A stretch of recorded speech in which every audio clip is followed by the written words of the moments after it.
Hello बच्चों, आज हम क्लास 7 की टेक्स्ट बुक रेनबो 7 का फर्स्ट चैप्टर पढ़ेंगे। साथ ही आप लोग अपने पेन और कॉपी भी लिखने के लिए निकाल लीजिएगा। और हाँ, आप पिछले क्लास में जो एक रजिस्टर बनाए थे वर्ड मीनिंग का, उसको भी साथ में रख लीजिएगा और प्रत्येक पाठ में आए हुए न्यू वर्ड्स को उसमें लिखते जाइएगा। थैंक यू गॉड नाम की ये पोयम गॉड के प्रति हमारे ग्रेटिट्यूड अर्थात आभार को दर्शाती है। ये एक प्रेयर रूप में लिखी हुई पोयम है। ये पोयम जिस पोएट के द्वारा लिखी गई है उनका नाम स्पष्ट नहीं है, या यह कह सकते हैं कि ज्ञात नहीं है। इसी कारण पोयम के अंत में पोएट के नाम के स्थान पर अनोनिमस लिखा हुआ है, ANONYMOUS, जिसका अर्थ होता है अज्ञात। आइए अब हम पोयम पढ़ते हैं। पहले मैं इसे रिसाइट करती हूँ और आप लोग भी इसे दोहराते जाइएगा। For all the things around us, big and small, for all the creatures on this earth, short and tall, for the lovely blue sky, the sun, the moon and all, Almighty God, we thank you and to you we call. Bless each one of us in your name as we pray. Give us love, kindness and courage day by day. May we live in peace and harmony where we stay. Give us the strength to serve you, come what may. Be with us, O God, in what we say and do. Accept this prayer, O God, we bow down to you. Thank you God, धन्यवाद ईश्वर। For all the things around us, big and small, उन सभी छोटी बड़ी वस्तुओं के लिए जो हमारे चारों ओर हैं। For all the creatures on this earth, short and tall, उन सभी छोटे बड़े प्राणियों के लिए जो इस पृथ्वी पर हैं। For the lovely blue sky, the sun, the moon and all, उस प्यारे नीले आसमान के लिए जिसमें सूरज, चाँद और भी बहुत सारी आकाशीय चीज़ें हैं। Almighty God, we thank you and to you we call. सर्वशक्तिमान ईश्वर, हम आपको धन्यवाद देते हैं और हम आपको पुकारते हैं। Bless each one of us in your name as we pray. हम में से प्रत्येक को आप आशीर्वाद दें, हम आपके नाम की प्रार्थना करते हैं। Give us love, kindness and courage day by day. आप हमें दिन प्रतिदिन प्रेम, दयालुता और साहस प्रदान करें। May we live in peace and harmony where we stay. हम जहाँ भी रहें वहाँ शांति और सामंजस्य के साथ रहें। Give us the strength to serve you, come what may. चाहे जो हो जाए, आप हमें अपनी सेवा करने की सामर्थ्य या बल प्रदान करें। Be with us, O God, in what we say and do. हे ईश्वर, हम जो भी कहें या करें उसमें आप हमारे साथ हों। Accept this prayer, O God, we bow down to you. इस प्रार्थना को स्वीकार करो, हे ईश्वर, हम आपके सामने शीश झुकाते हैं। बच्चों, इस पोएम में आए न्यू वर्ड्स, उनका प्रोनाउंसिएशन और उनका मीनिंग जो यहाँ दिए हुए हैं उन्हें रजिस्टर में नोट डाउन कर लें।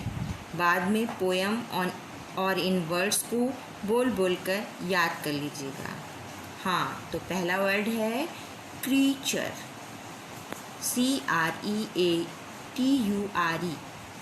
क्रीचर मीन्स पशु पक्षी, प्राणी आदि। Almighty, ALMIGHTY, Almighty means सर्वशक्तिमान ईश्वर। Bless, BLESS, bless means आशीर्वाद। Peace, PEACE, peace, peace means शांति। Harmony, HARMONY, harmony means सामंजस्य। Strength, STRENGTH, strength means बल। Accept, ACCEPT एक्सेप्ट मीन्स स्वीकार करना। BOWN बाउ डाउन झुकते हैं।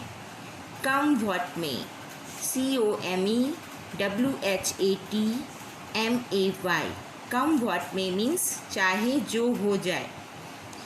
एनोनिमस ANONYMOUS एनोनिमस मीन्स अज्ञात।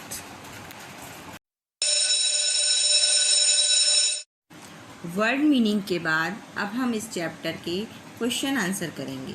आप इन्हें नोट डाउन करते जाइएगा। हाँ, तो फर्स्ट क्वेश्चन है, what are the things for which we should thank God.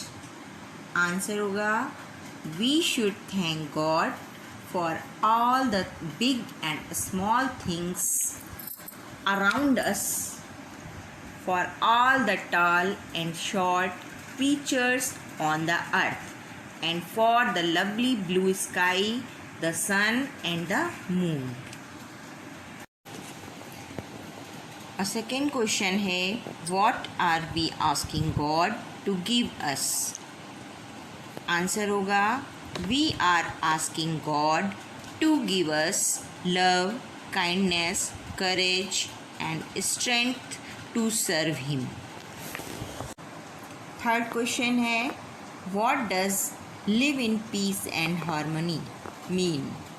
Answer होगा, live in peace and harmony means to live without quarreling with each other.